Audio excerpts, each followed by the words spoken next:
কুফুয়ান আহাদ, তিনবার। কয়বার? এরপরে করতেন কুল আউযু বিরাব্বিল ফালাক মিন শাররি মা খালাক ওয়া মিন শাররি গাসিকিন ইযা ওয়াকাব ওয়া মিন শাররিন নাফাসাতি ফিল উকাদ ওয়া মিন শাররি হাসিদিন ইযা হাসাদ।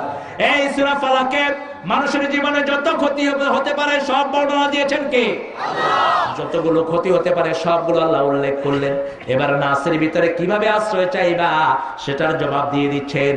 কুল আউযু বিরাব্বিন নাস মালিকিন নাস ইলাহিন নাস মিন শাররিল ওয়াসওয়াসিল খান্নাস আল্লাযী ইউওয়াসওয়িসু ফি সুদুরিন নাস মিনাল জিন্নাতি ওয়ান নাস।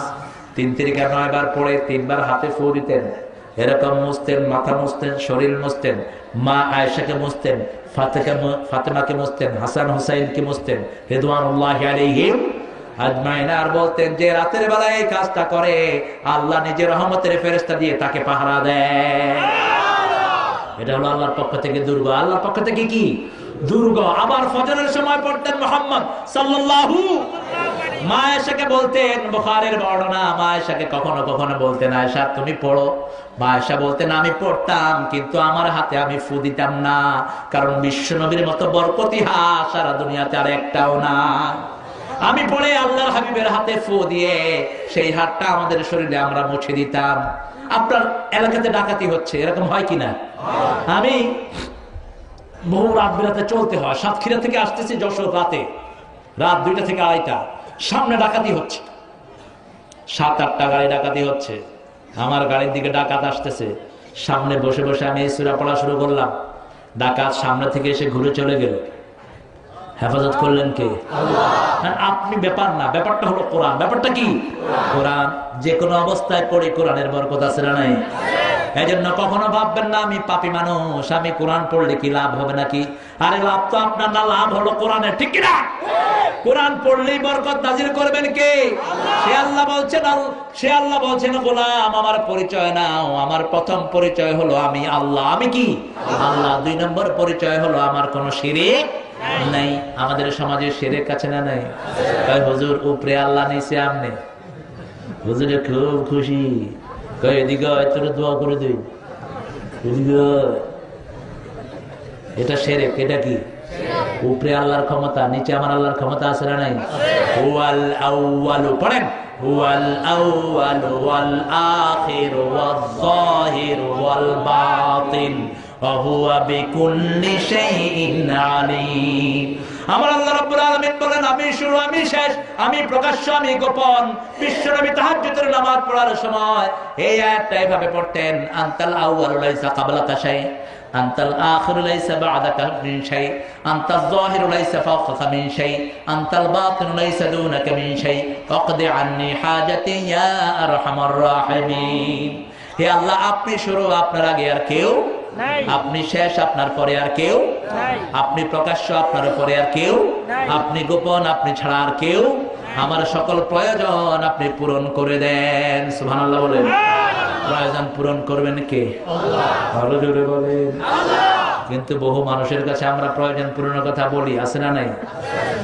জিলানি জিলানি তোমারি নামের গুণে আগুন হয় যে পানি। এটা কি? জোরে বলেন।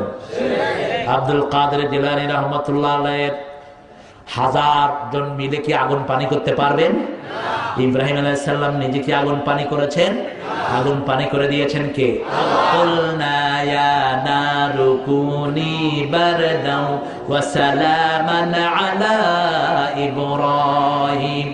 আজ যদি কোনো বাড়িতে আগুন লাগলে এই আয়াত আপনি পড়েন, আগুনকে চিরতরে ঠান্ডা করে দিবেন কে? আল্লাহ। এটিএন বাংলার পাশেই হলো এনটিভি, এনটিভিতে আগুন লাগলো। এটিএন বাংলা যে বিল্ডিং এ, সেই বিল্ডিং এর দোতলায় হলো এটিএন বাংলা, 4তলা 5তলা আগুন লাগলো। আমরা 3 জন সেখানে, আমি জাফরি সাহেব আর পটিয়া মাদ্রাসার মুহাদ্দিস, তিনারা আমাকে বললেন কি করা যায়। আমি বললাম দোয়া তো আছে, চলেন জোরে জোরে পড়া শুরু করে। কুলনা ইয়া নারু কুনি বারদাও ওয়া সালামান আলা ইব্রাহিম। 2 থেকে 2.5 ঘন্টা আগুন জ্বললো, একটা মানুষের একটা পশম পোড়া যায় নাই। হেফাজত করে দিয়েছেন কে? আরো চিৎকার করে বলেন, সেই আল্লাহ এখনো আছে না নাই? সেই আল্লাহ আপনার ডাক শোনার জন্য তৈরি আছে না নাই? আল্লাহ বলছেন উদউনি আস্তাজিব লাকুম, গোলাম যখনই ডাক দিবা ডাকে সাড়া দিয়ে দিবেন কে? একজন সাহাবী একটা ভাঙা মূর্তি নিয়ে বিষ্ণুনবীর ঘরে এসেছেন। হুজুর সাল্লাল্লাহু আলাইহি ওয়াসাল্লামের কাছে আসলে একটা ভাঙা মূর্তি নিয়ে। হুজুর বললেন তোমার মূর্তিটা ভাঙা কেন? সাহাবী বলছেন হুজুর আমি এটার পূজা দিতাম, এটাকে খোদা মানতাম, এখন দেখি এটা খোদা না, পুরোটাই হুদা। কেমনি বুঝলা? কয় এটাকে নিয়ে আমি শুতাম, এটাকে নিয়ে সফরে যেতাম। একদিন সফরে রওনা হলাম, আমার পেশাব ধরলো। আমি চিন্তা করলাম দেবতাকে নিয়ে তো এই কাজ করা যায় না, ওকে থুয়ে আমি পেশাব করতে গেলাম। এসে দেখি দেবতার সারা শরীরে পানি। আমি চিন্তা করলাম বরকতের পানি হবে, আমি জিহ্বা দিয়ে ছাটা শুরু করলাম। এখন দেখি যে টক টক গন্ধ আসে। বরকতের পানি হলো তো এটা দুর্গন্ধ আসতো না। আমি তালাশ করলাম, দূরে দেখি একটা কুত্তা দাঁড়ানো, কুত্তার নিচে থেকে পানি ঝরছে। বুঝতে আর কষ্ট হলো না গায়ে কি। হ্যাঁ, আপনাদের চেয়ারম্যান সাহেব সাংঘাতিক কথা বলছে, কুত্তার মুত। এটা খাস বাংলা ভাষা, কুত্তার মুত। এই মুত কিন্তু সৌদি আরবে গিয়ে করেন না। মুত মানে তুই মর, মুত মানে মর। একজন আরেকজনকে বলছে এই তুই মুত, পুলিশে গেলে আতা মুত, এই তুই মরিস না। খবরদার এটার জন্য সেখানে গিয়ে না কর, কারণ একখানের ভাষা আরেকখানের ভাষা, ভাষার মধ্যে যে এত মার পেস। সাহাবী বলছেন হুজুর আমার মেজাজ খারাপ হয়ে গেল, পা ধরে আছাড় মারা শুরু করলাম। এতদিন যত দেবতাকে পূজা দিয়েছি তত আছাড় মেরেছি, সব ভেঙে ফেললাম হাত পা। আপনার কাছে এসেছি, আসল আল্লাহর সন্ধান আমাকে দেন। আল্লাহর হাবিব সাল্লাল্লাহু আলাইহি সাল্লাম পড়িয়ে দিলেন লা ইলাহা ইল্লাল্লাহু মুহাম্মাদুর রাসূলুল্লাহ সাল্লাল্লাহু। এই কালেমার বরকত বেশি না কম? বেশি। আমার নবী বলছেন আল-ঈমানু বিদউন ওয়া সাবউনা শুবা ফাআফতালুহা কাউলু লা ইলাহা ইল্লাল্লাহ ওয়া আদনাহা ইমাতাতুল আযা আনিত তরিক। বুখারীর বর্ণনা। বিশ্বনবী বলছেন ঈমানের 70টি শাখা প্রশাখা, প্রধানটি হলো লা ইলাহা ইল্লাল্লাহ, আর শেষটি হলো রাস্তায় যদি গাছ পড়ে থাকে অথচ কলার চোকলা ফেলে, এরকম লোক আছে না নাই? কলা খেয়ে রাস্তায় চোকলা ফেলে, সেই চোকলার উপর আছাড় খেয়ে মানুষের অসুবিধা হয়, এরকম হয় কিনা? এক মসজিদের সামনে 5-6 জন মুসল্লি কলা খেয়েছেন, কলা খেয়ে খেয়ে চোকলাগুলো রেখেছেন রাস্তায়। কুকুর 2টা দৌড় দিচ্ছে, কলার চোকলার উপর আছাড় খায়া কুত্তা গিয়ে মুদি দোকানের লোকের কোলে বসছে। এখন গালিগালাজ আছে না নাই? আবার কলার চোকলা খেয়ে রাস্তায় ফেললেন, ওটার উপরে মোটরসাইকেল আছাড় খেয়ে আহত হয়, আছে না নাই? এই রাস্তা থেকে কলার চোকলা সরিয়ে দিল, ঈমানের কাজ হয় কে বলছেন? আল্লাহ। একজন সাহাবী রাদিয়াল্লাহু আনহু, রাস্তায় গাছ পড়া ছিল, তিনি গাছ কেটে রাস্তাটা পরিষ্কার করে দিলেন। আল্লাহর হাবিবের মাধ্যমে আল্লাহ ওই সাহাবীকে জান্নাতের খুশখবরি দিয়েছে। মানুষের রাস্তা পরিষ্কার করে দিলে খুশি হন কে? আল্লাহ। আর রাস্তা বন্ধ করে দিলে বেজার হন কে? আল্লাহ। একজন ইহুদির পানি বন্ধ করে দিয়েছে একজন কালেমা পড়া লোক। ইহুদি আল্লাহর হাবিবের কাছে বিচার দিয়েছেন, বললেন হুজুর আপনার কালেমা পড়া লোক আমার পানি বন্ধ করে দিয়েছে। হুজুর তাকে ডাকলেন, ডেকে বললেন পানি ছেড়ে দাও। লোকটা বলছে আল্লাহর হাবিব আমি কালেমা পড়েছি, আমি বাইতুল মালের চাঁদা দেই, এই লোকটা ইহুদি। হুজুর বললেন তুমি পানি ছেড়ে দাও, কারণ সব নবীরা মানুষের উপর ইনসাফ প্রতিষ্ঠিত করেছেন। সুবহানাল্লাহ বলেন। বিচারটা ওই লোকের পছন্দ হলো না। আবু বকর রাদিয়াল্লাহু আনহুর কাছে গেলেন, গিয়ে বললেন আবু বকর আপনার কাছে বিচারের সানি করাতে এসেছি। তিনি জিজ্ঞাসা করলেন আগে করেছেন কে? আগে করলেন মুহাম্মদ সাল্লাল্লাহু। বিশ্ব নবীর বিচার তোমার পছন্দ হয় নাই? না, হুজুর আমার পক্ষে রায় না দিয়া ইহুদির পক্ষে রায় দিয়েছেন। নাউজুবিল্লাহ বলেন। বিশ্ব নবী যে রায় দিয়েছেন সেটা কার রায়? মানুষ হিসেবে সবাই সমান। প্রাইম মিনিস্টারের যে মর্যাদা রাস্তার ভিক্ষুকেরও সেই মর্যাদা, ঠিক কিনা? কিন্তু একজনের দায়িত্বের কারণে জবাবদিহিতা বেশি হবে না কম? বেশি। হিন্দু মুসলমান দুনিয়াতে আমরা যারাই আছি আমাদের সবার মানসিক মর্যাদা সমান না অসমান? কিন্তু আপনি কালেমা পড়েছেন, মৃত্যুর পরে কালেমা অনুযায়ী আপনাকে বিচার করবেন কে? আরেকজন পড়ে নাই, সে অনুযায়ী তাকে শাস্তি দিবেন কে? কিন্তু দুনিয়াতে মানুষ হিসাবে তার মর্যাদা আছে না নাই? লোকটা চলে গেলেন আবু বকর রাদিয়াল্লাহু আনহুকে ছেড়ে ওমর ফারুক রাদিয়াল্লাহু আনহুর ঘরে। আল্লাহর হাবিব যার ব্যাপারে বলতেন, আমার পরে যদি কেউ বিশ্ব নবী হতো তাহলে এই ওমর বিশ্ব নবী হয়ে যেত। কারণ ওমর ফারুক রাদিয়াল্লাহু আনহু 5 জায়গায় বিশ্ব নবী সাল্লাল্লাহু আলাইহি ওয়াসাল্লামের সাথে ওমর ফারুক একটা সিদ্ধান্ত নিয়েছেন, আর সাহাবায়ে কেরাম একটা সিদ্ধান্ত নিয়েছেন। ওমর ফারুক রাদিয়াল্লাহু আনহুর সিদ্ধান্তের উপর আল্লাহর কোরআন আয়াত নাযিল হয়েছে। আরো আস্তে কোন সুবহানাল্লাহ।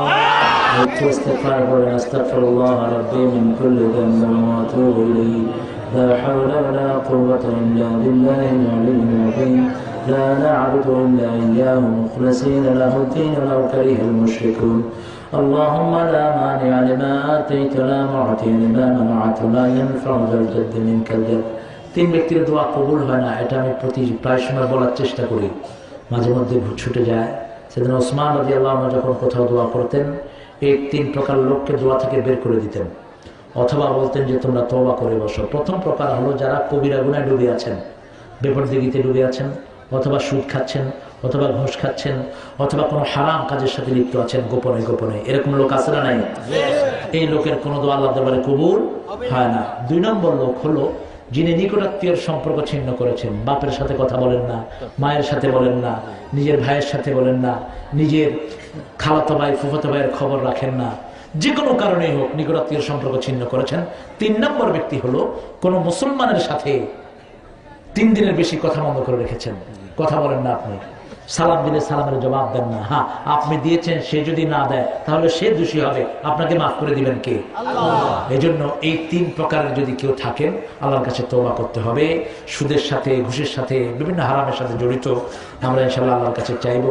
অনেক ভাই আসলে জায়গা পাননি, আপনারা যারা বসে আছেন এর কয়েক গুণ বেশি লোক ছিল এই রাস্তাটা, কষ্ট করে অনেকক্ষণ দাঁড়িয়ে থেকে চলে গেছেন।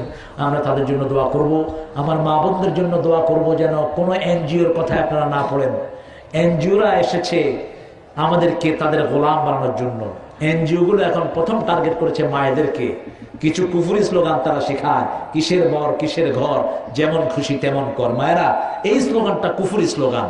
যেমন ছেলে হোক মেয়ে হোক দুটি যথেষ্ট, এটা যেমন কুফরি স্লোগান, এ ঠিক তেমনি ভাবে যেমন খুশি তেমন কর, এটাও কুফরি স্লোগান। একটা মেয়ের জীবনে সবচেয়ে গুরুত্বপূর্ণ হলো তার স্বামী, এবং স্বামীর জীবনে সবচেয়ে গুরুত্বপূর্ণ তার স্ত্রী। বিশ্বনবী সাল্লাল্লাহু আলাইহি ওয়াসাল্লাম বলেছেন, ওই স্বামী সৌভাগ্যবান যার জন্য তার বিবি দোয়া করে, ওই বিবি সৌভাগ্যবান যার জন্য তার স্বামী দোয়া করে। এই জন্য স্বামী স্ত্রীর দোয়া কোরআন শরীফে আছে না নাই? সূরা ফুরকানে আল্লাহ নিজে বিবির জন্য দোয়া শিখিয়েছেন। আপনারা মনে রাখবেন, আপনাদের ঘরের বরকত হলো আপনার বিবিরা। বিবিকে মুখে হাতে তুলে খাওয়ান, বিবিকে সালাম দেন, বিবিকে সময় দেন। বিশ্বনবী সাল্লাল্লাহু আলাইহি ওয়াসাল্লাম প্রতিদিন বিবিদেরকে পালাক্রমে সময় দিতেন। আমরা যেন কোনো মেয়েকে রাগ করা তো দূরের কথা, গালি দিতে নিষেধ করেছেন মুহাম্মদ সাল্লাল্লাহু আলাইহি সাল্লাম। কারণ আল্লাহর হাবিব বলেছেন, আমি নবী মুহাম্মদ সব মেয়েদের বাপ, তোমরা মেয়েদেরকে গালি দিও না। আমরা হর হমেশা দিল কো তৈয়ার হ্যায় जो न मांगे उससे वो बेजार है।